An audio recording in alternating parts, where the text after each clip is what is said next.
Assalamualaikum warahmatullahi wabarakatuh.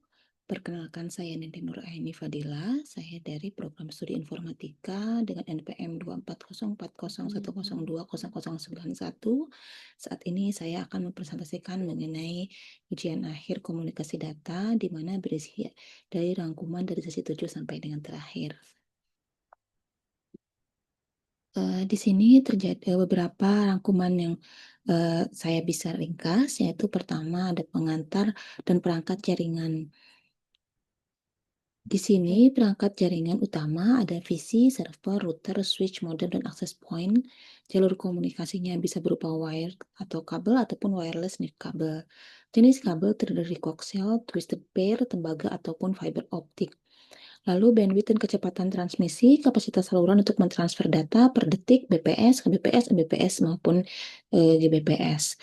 Masalah umum dari komunikasi data, kecepatan transfer terlambat, kesalahan konfigurasi, serta pengelolaan lalu lintas data. Lalu mode transmisi dan protokol. Selanjutnya di sini terdapat simplex, yaitu komunikasi satu arah dengan contoh siaran TV atau radio. Lalu half duplex, komunikasi dua arah tapi tidak simultan bergantian, contohnya walkie-talkie. Lalu full duplex, komunikasi dua arah secara simultan, seperti telepon dan video call. Lalu protokol komunikasi aturan standar yang memungkinkan perangkat berbeda untuk berkomunikasi, seperti format data, pengiriman, maupun sinkronisasi. Tidak kalah pentingnya yaitu identifikasi komputer, alamat IP, dan konsep subnetting untuk pengelolaan jaringan komputernya. Yang pertama, kita akan bahas juga mengenai jaringan nirkabel dan pengembangannya. Jaringan nirkabel standar komunikasi wireless untuk LAN ataupun WLAN, data rate dan frekuensi, kecepatan transfer, spektrum frekuensi bervariasi antar standar.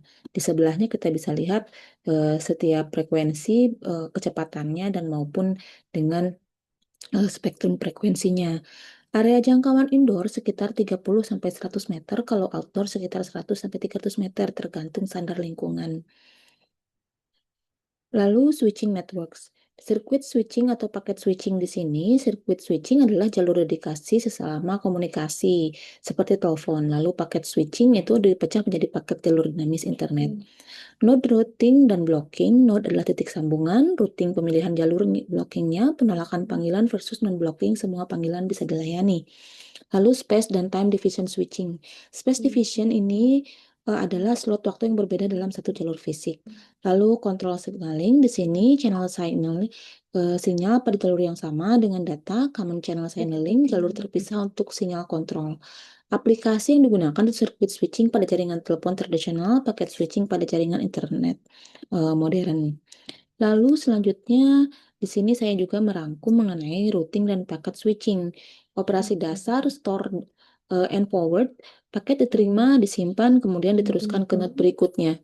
Fragmentasi pesan besar dipecah menjadi paket-paket kecil untuk dan transmisikan melalui jaringan.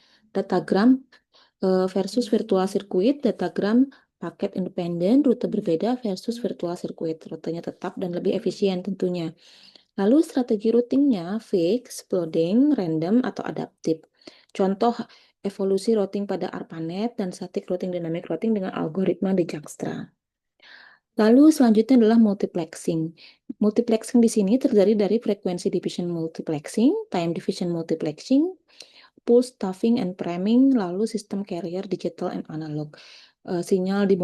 Untuk yang pertama, sinyal dimodulasi ke carrier berbeda menggunakan guard bands untuk menghindari intervensi.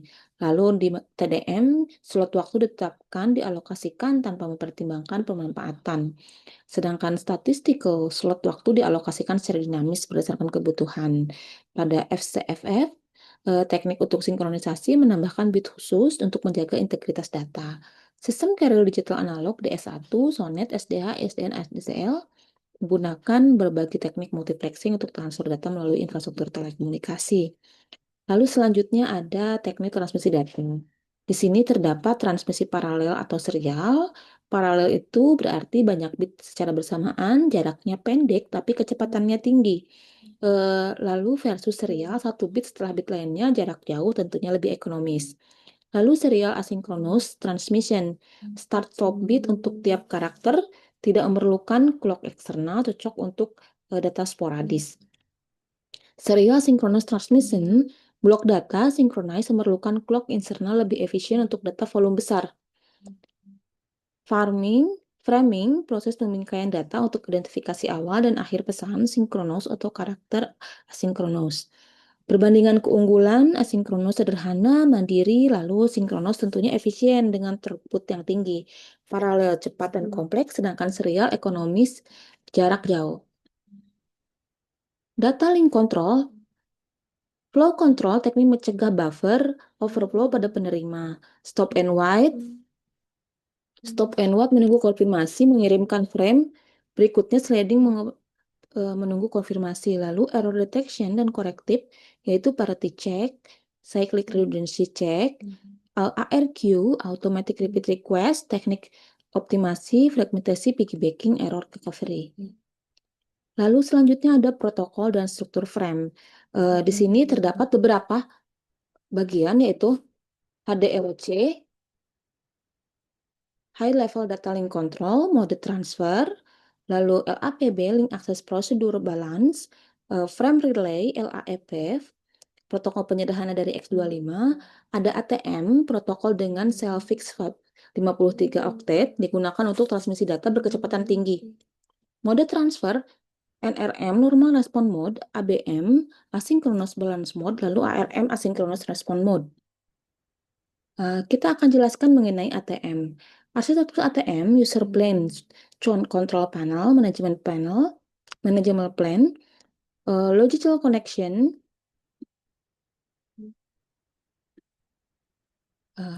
Lalu dari semua itu, kesimpulan yang bisa ditarik adalah komunikasi data meliputi berbagai aspek penting perangkat keras jaringan, media transmisi, teknik switching, dan protokol yang mendukung pertukaran informasi antar perangkat. Lalu ada evolusi teknologi komunikasi, menunjukkan tren dari sirkuit switching menuju paket switching dan transmisi sinkron ke asinkron, dari protokol sederhana menuju protokol kompleks seperti ATM dan frame relay. Lalu selanjutnya integrasi teknologi seperti multiplexing, teknik routing adaptif, dan protokol error kontrol memungkinkan pengguna sumber daya yang efisien komunikasi yang andal. Pemahaman fundamental tentang data menuju kunci pengembangan sistem distribusi jaringan komputer infrastruktur telekomunikasi modern.